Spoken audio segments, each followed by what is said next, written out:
Okay, so a lot of different channels, podcasts, especially on YouTube, websites, will talk about something called a divine counterpart or the twin flame journey.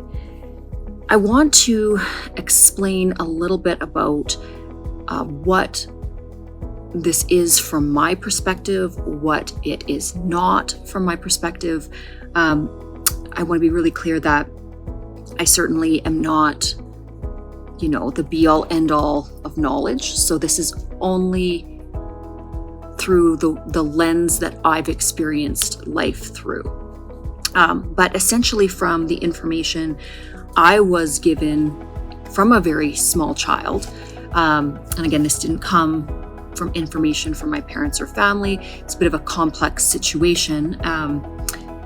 When I was younger, I was visited by energies or entities. I don't really know how to explain it so that it would make sense to the logical mind, but essentially each and every night I would have these group of souls, I'm going to call them. They called themselves the elders, and they would teach me principles about life, the universe, all things. And for a long time, I thought it was just like a very imaginative mind. But as I realized that all of the principles that I had been taught were actually being written about, there was books that were coming out about them, I've started to trust that that group of souls that guided me were here to teach me information that eventually I would teach to others. So that is what I've now kind of started on this journey doing.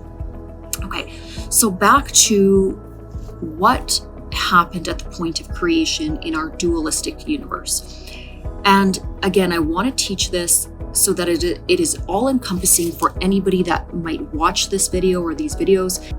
I've heard it taught that not all souls will have a twin or a divine counterpart. That's inaccurate. All souls split into two at the point of creation to start learning through the mechanism of duality that is present in our universal design.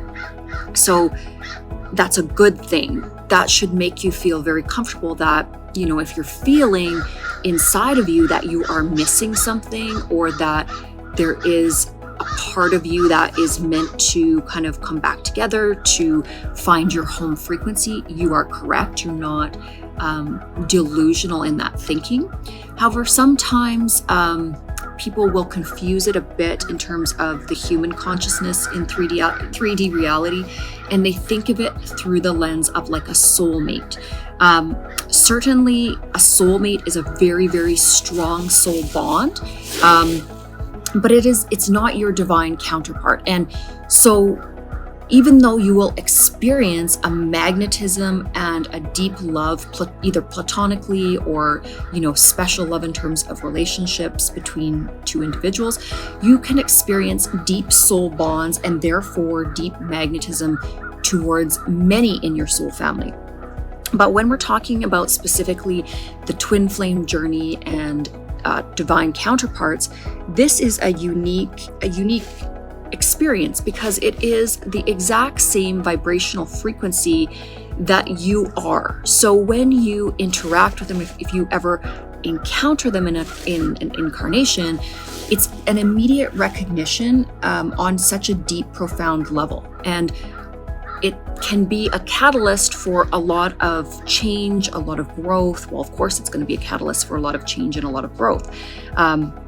But part of this journey is understanding and lifting the veil so that we can remember who we are and why we embarked on this journey in the first place. So again, if you feel you're on a path, if you've always felt or if you've always had a knowing that you have been on a path to experience your divine counterpart, then that would be that internal knowing that you have.